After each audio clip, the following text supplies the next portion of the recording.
This was Snap's trajectory for most of 2021. Its share value was steadily moving up, and the company was posting record revenue and launching new initiatives. Off the grid and off the leash. By September, its stock price had skyrocketed over 700% from its low point in 2020. But in October 2021, Snap's stock began to slip. Since then, its share value has fallen over 80%.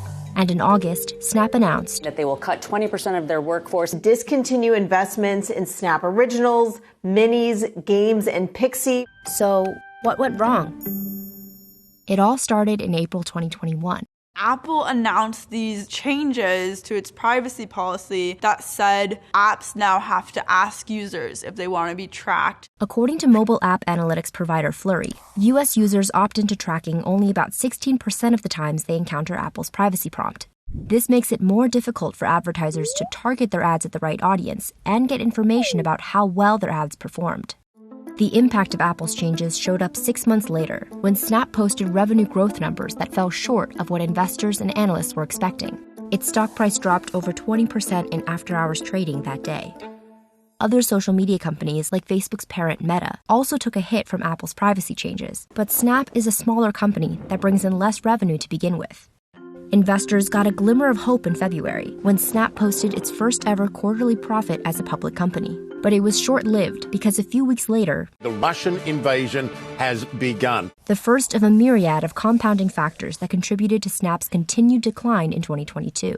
Snap says it spent $5 million helping its team members in Ukraine, and as macroeconomic conditions deteriorated, advertisers pulled back spending. Snapchat, while it might be a place where advertisers are indeed putting their money when they have money to spend, it might be one of the things that's going to get cut when they're trying to pull back. Meta, which owns Facebook and Instagram, which have slightly older user bases, it's going to provide better returns generally for advertisers because older people are going to have more disposable income. Snap was also hit particularly hard because the company relies primarily on direct response advertising, which are ads that are intended to get users to immediately click on or buy something. Snap says this type of advertising is easy to turn on and off and to scale quickly with high return on investment for advertisers. But that works in the opposite way when folks have to retrench their budgets and it's very easy to shrink down. Snap doesn't report its ad mix, but has said that a significant majority of its revenue is direct response related. This disruption in the digital ad market, plus Apple's privacy changes, the broad effects of inflation, and labor and supply chain issues all sent Snap over the edge. If it was one thing, Snap might have been able to handle it, but when you have all these different things happening at once, Snap's just getting hit one thing after the other, that's where the company started to struggle. In the spring, Snap continued adding staff and launching new initiatives, including a camera drone. This is Pixie, a pocket-sized, friendly, free-flying camera. And a content push for its originals scripted videos. This is Daring Simone Biles. Despite its new products, Snap's share value continued to tumble. And in late May, Snap told investors that its revenue growth numbers were likely going to come in lower than expected. Profit warnings are not something that companies just give out willy-nilly, and so the fact that they did this was quite a big deal, actually. Following this announcement, Snap slowed hiring and spending. The company had previously added staff at breakneck speed during the pandemic, growing its headcount by around 65% since the end of 2020. Snap also brought on 2 executives to specifically address the challenges from Apple's privacy changes. But analysts say they still expect Snap to post a hefty net loss this quarter.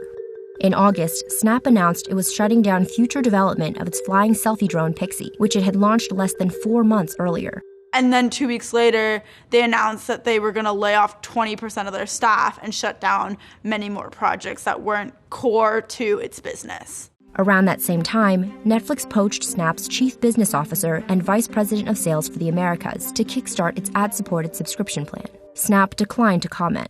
At the Code conference in September, Snap CEO responded to questions about a possible takeover, saying, I believe that the best way to realize our long-term potential is by building an independent company. And I think, while the stock price has gone up and down over time, we have slowly and steadily increased the long-term value of our business.